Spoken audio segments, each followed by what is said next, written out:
नमस्कार मित्रांनो. मार्केटमध्ये जर बघितलं आपण तर 13 फेब्रुवारी 2026 पासून जे MSDCLने गोंधळ घातलेला आहे. तर त्या संदर्भात अजून कुठलाही खुलासा झालेला नाहीये आणि इन फ्युचरमध्ये काय-काय बदल होत आहेत त्याची आयडिया नाही. पण 5 किलोवॅट पर्यंत सध्या मंजुरी आपल्याला बघायला भेटते. जी ऑटो पहिले होती 10 किलोवॅट पर्यंत, नंतर 5 वर आणून ठेवली आणि अशा बऱ्याचशा मागण्या आपल्या त्याच्यामध्ये होत्या.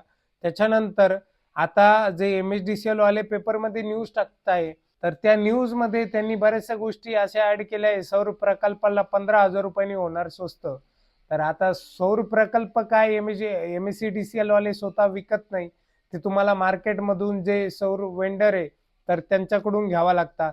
जर मी तुम्हाला हा पेपर दाखवतोय, याच्यावरती जर बघितलं तुम्ही, तर बऱ्याचशा गोष्टी या महावितरणनी त्याच्यावरती टाकलेले आणि नागच कस्टमरला भडकावण्यासाठी ते मार्केटमध्ये न्यूज अफवा पसरवताय. कुठल्याही पर्सनल MSDCLच्या व्यक्तीसोबत माझं वैयक्तिक भांडण नाही किंवा मी त्यांच्याबद्दल बोलणार नाही. कारण की जे मी बोलतोय हे कंपनीबद्दल बोलतोय, महावितरणबद्दल बोलतोय आणि वीज बिल शून्य होणार, आर्थिकदृष्ट्या दुर्बल घटकांना लाभ भेटणार. तर ही जर गोष्ट तुम्ही बघितली, तर चुकीचे लाईट बिलं 2-3 महिन्यापासून आपण बघतोय, हे ग्राहकाला खूप जास्त प्रमाणात आलेले आणि ऑटो कनेक्शन डिस्कनेक्ट हेड ऑफिसवरून असल्यामुळे या लोकांचं सप्लाय कट झाल्यामुळे ते यांनी नाविलाजाने या लोकांचे 20-20, 25-25, 30-30 हजार रुपये लाईट बिल सुद्धा भरलेले. तर याच्यावरती ह्या लोकांनी विचार करायला हवा. सोलारची प्राइस कमी होईल की जास्त होईल या गोष्टीवरती या लोकांनी विचार नाही करायला पाहिजे असं माझं वैयक्तिक मत आहे. आणि ही संभाजीनगरची एक लोकमत पेपरमध्ये आलेली न्यूज आहे. त्याबद्दल मी तुम्हाला सध्या बोलतोय. महिना 100 युनिट पर्यंत वीज वापर असलेल्या दारिद्र्य रेषेखालील घरगुती वीज ग्राहकांना मोफत वीज मिळवण्यासाठी राज्य सरकारने सुरू केलेल्या स्मार्ट योजनेसाठी महावितरण मागविलेल्या टेंडरमध्ये 1 किलोवॅट क्षमतेच्या सौर ऊर्जा प्रकल्पाची किंमत सुमारे 45,000 रुपये ठरली आहे. तर ही कोणत्या इंजिनियरनी कोणत्या बेसवर अभ्यास करून ठरवली, तर हे माझ्या एका त्या इंजिनियरला क्वेश्चन आहे, त्या टीमला क्वेश्चन आहे, जी सरकारकडे काम करते. तर हा जो कॉस्टिंग काढला मार्केटमधला तुम्ही आज जर रेट बघितला, कुठलाही याच्यामध्ये मॅचिंग होत नाही. त्याच्यानंतर त्यांनी पुढे लिहिलेले सध्या सौर ऊर्जा पुरवठादार आकारात असलेले 60,000 रुपये या दराच्या तुलनेत नवा दर 15,000 रुपये जास्त आहे असं याच्यामध्ये आहे. तर 45,000 आणि 60,000 रुपये याच्यामध्ये 15,000 रुपयाचा जो डिफरन्स येतोय, तर ती कॉस्टिंग आता ही कोणत्या वेंडरनी दिलेली यांना हे पण मला माहीत नाही. मार्केटमध्ये मी या स्कीममध्ये अजून देखील वर्किंग केलेलं नाही. कारण मी स्वतःचं जे पर्चेस कॉस्ट बघितली, तर 65 ते 70,000 रुपये 1 किलोवॅट कॉस्टिंग चालली आहे. जर चांगल्या क्वालिटीमध्ये काम करायचं असेल, तर हा कॉस्टिंग कस्टमरला पे करावा लागणार आहे. सरकारने ही स्कीम जी आणलेली तर 50,000 रुपयात आणलेली. हा कोणत्या पद्धतीने यांनी रेट ठेवला होता माहिती नाही. कोणासाठी ही योजना आहे? तर बघू शकता फेब्रुवारी 2024 मध्ये प्रधानमंत्री सूर्यघर मोफत वीज योजना सुरू केली. यामध्ये घरगुती वीज ग्राहकांना छतावरील सौर निर्मिती प्रकल्प बसवण्यासाठी 1 किलोवॅट्सला 30,000 रुपये आणि 2 किलोवॅटला 60,000 रुपये, 3 किलोवॅटला 78,000 रुपये असे अनुदान दिले. ग्राहकाने करायचा उर्वरित खर्च जो आहे तो ग्राहकाला करायचा असतो. त्याच्यानंतर 1 किलोवॅट प्रकल्पामधून दरमहा 120 युनिट वीज तयार होते. तर ही जी 120 युनिट होती, हे 2023-24च्या काळामध्ये होती. आता पॅनलची जी इफिशियन्सी ती डे बाय डे वाढत चालली आहे. कारण त्यावेळेस पॉलीचे पॅनल यूज व्हायचे. आता monocrystalline, half cut, bifacial, TOPCon, N type. तर हे मॉडेलमध्ये बराचसा चेंजेस झालेला असल्यामुळे या मॉडेलची इफिशियन्सी पहिल्यापेक्षा वाढलेली. तर त्याच्यामुळे याचं जनरेशन देखील वाढलेलं आहे. 1-1 किलोवॅट आता सध्या मार्केटमध्ये आपण जर बघितलं, तर 150-150 युनिटपर्यंत जनरेशन सध्या मार्केटमध्ये करतंय. तर त्याच्यामुळे 120 युनिटवरती तुम्ही कन्सिडर करू नका. जर आम्ही तुम्हाला सांगितले 120 युनिट हा तुम्हाला मिनिमम पॉइंट सांगत असतो. 4 युनिट पर किलोवॅट प्रमाणे.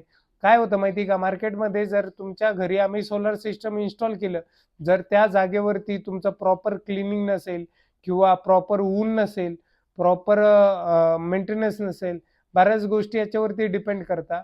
आणि हे जे ॲव्हरेज आहे, हे ॲव्हरेज सरासरी महिन्याचं जे काढलं आपण 360 युनिट येतं 3 किलोवॅटसाठी. मिनिमम सांगतोय, मॅक्झिमम ते 400-450 पर्यंत सध्याच्या कंडिशनला टॉपकॉन पॅनलच्या हिशोबाने चाललंय.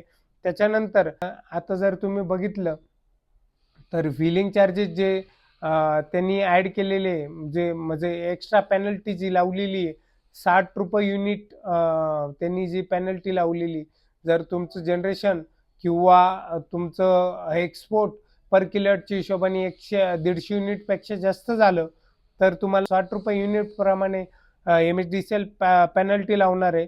आणि पेपरमध्ये त्यांनी लिहिलेली, गरजेपेक्षा जास्त वीज तयार झाल्याने वीज बिल 0 येते. हे आजपर्यंत आम्ही बघितलेलं नाहीये.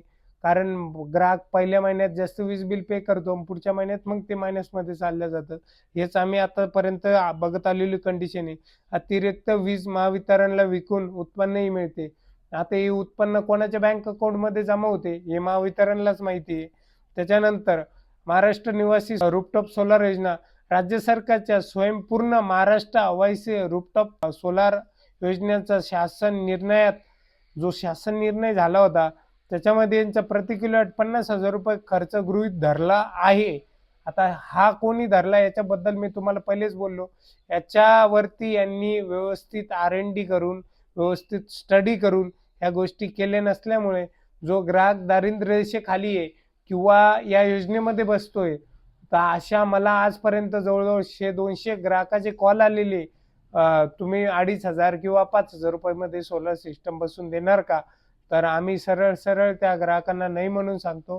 कारण या स्कीममध्ये यांनी जी प्राइस ही ठरवलेली आहे, ग्राहकाला काय वाटतं, मला ₹2,500 द्यायचे आणि मला ₹5,000 द्यायचे आणि 1 किलोवॅट सोलर सिस्टम कुणी बसून देणार.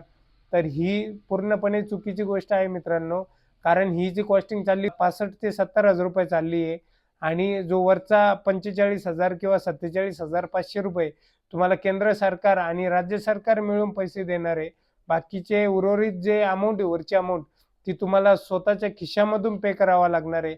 आणि दुसरी गोष्ट एक तुम्हाला महत्त्वाची सांगतो, जर तुम्ही 1 किलोवॅट या सिस्टममध्ये बसत जरी असाल आणि तुम्ही विचार जरी केला 60,000-70,000 खर्च करून हे सोलर सिस्टम इन्स्टॉल करायचा, तर याच्यामध्ये कसं आहे मित्रांनो, ज्यावेळेस तुम्ही 1 किलोवॅट सोलर सिस्टम लावता, ही योजना जी आणलेली आहे, घरकुल लोकांसाठी, घरकुल ग्राहकासाठी आणलेली आहे.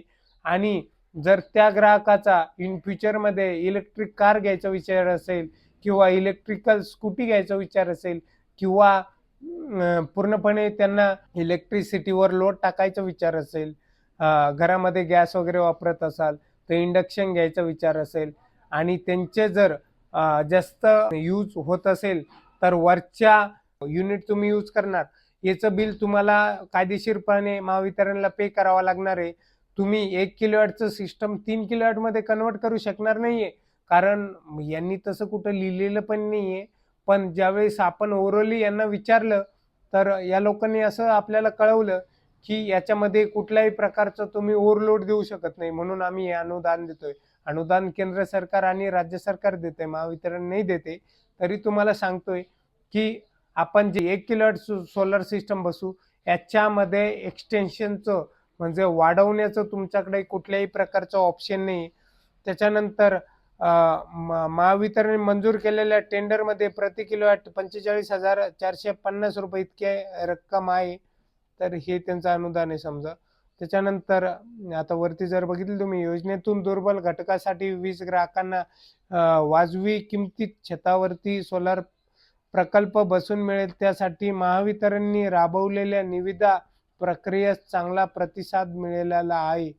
तर ही जी योजना आहे, हिला कुठलाही अजून प्रतिसाद मिळालेला नाही. खाली हे जे टाकलेले, हे पवन कुमार कचोट, मुख्य अभियंता महावितरण छत्रपती संभाजीनगर परिमंडळ यांनी टाकलेले, त्याबद्दल मी बोलणार नाही. योजनेचा लाभ कसा घ्यायचा?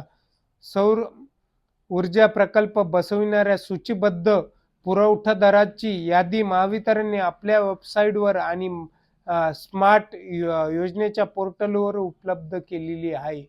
तर प्रत्येक ग्राहकांना एकच सांगणे, की यासाठी वेगळा कुठला माणूस आलेला नाही किंवा वेगळ्या कुठल्या व्यक्तीला टेंडर भेटलेलं नाही. जे लोक ऑलरेडी पीएम सूर्यघरमध्ये वर्किंग करत होते त्याच लोकांना हे काम भेटलेलं आहे आणि ह्याच लोकांची यादी त्या स्मार्ट पोर्टलवर आणि महावितरणच्या पोर्टलवर जारी केलेली आहे. तर याचा कन्फ्युजनमध्ये तुम्ही राहू नका. त्यासाठी वेगळे लोक वर्किंग करणार किंवा ती वेगळी काही स्कीम आहे. तुम्ही त्याच्यामध्ये 120 युनिट बेनिफिट घेऊ शकता. तुमचे तयार होणार आहे मंथली. जर तुमचा छोटासा लोड असेल, 1-2 रूम असेल, तर माझं असं सांगणं आहे की तुम्ही या स्कीमसाठी पात्र आहे. इन फ्युचरमध्ये तुम्हाला लोड वाढवायचा नसेल तर तुम्ही बिनधास्तपणे या स्कीमचा लाभ घेऊ शकता. पण जर तुमचा वापर तुम्ही जर विचार करत असेल आपण 1 किलोवॅटला 3 किलोवॅट करू किंवा तुमचा वापर 200-250 युनिटपेक्षा जास्त होणार आहे, तर मला नाही वाटत तुम्ही या स्कीमचा लाभ घेतला पाहिजे. तुम्ही 3 किलोवॅट जी स्कीम आहे किंवा 2 किलोवॅट सोलर सिस्टम पण तुम्ही त्याच्यामध्ये बसवू शकता. त्याला देखील तुम्हाला 60,000 रुपये सबसिडी आहे. ती स्कीम ऑलरेडी आपली वर्किंगमध्ये, तर तिचा देखील लाभ घेऊ शकता. आम्ही ऑलरेडी 2 किलोवॅट सिस्टम बसवलेले, 3 किलोवॅट पण बसवलेले आणि 5 किलोवॅट पण बसवलेले. महावितरण सांगतंय की तुम्ही बळजबरी ग्राहकाला 3 किलोवॅट 5 किलोवॅट ही सक्ती देत आहे. ज्यांना नीड आहे 2 किलोवॅटची, तर हे पूर्णपणे चुकीचं आहे. जे मार्केटमध्ये रिक्वायरमेंट असेल तर तेच सिस्टम प्रत्येक सोलार वेंडर विकत असतो किंवा कुठलाही असा कंझ्युमर नाही की ज्याला 3 किलोवॅटची रिक्वायरमेंट आहे आणि तो 5 किलोवॅट घेईल. असं मला वाटणार नाही. 1,00,000 रुपये एक्स्ट्रा खर्च कोणी करेल. जर एखाद्याला बाईक घ्यायची असेल तर तो बुलेट घेऊन कशाला फिरल. हे साधं सिंपल उदाहरण आपल्याला याच्यामध्ये बघायला भेटतंय. तर मित्रांनो, अजून कुठली तुमची शंका असेल जी आपली राज्य सरकारची स्वयंपूर्ण महाराष्ट्र आवासीय रूफटॉप सोलार योजना आहे या योजनेबद्दल किंवा पीएम सूर्यघर या योजनेबद्दल किंवा या प्राईसबद्दल, तर तुम्ही आपल्या व्हिडिओला कमेंट करू शकता व याचा आन्सर आम्ही पुढच्या व्हिडिओमध्ये किंवा आपल्या कमेंट सेक्शनमध्ये देण्याचा प्रयत्न करू. धन्यवाद.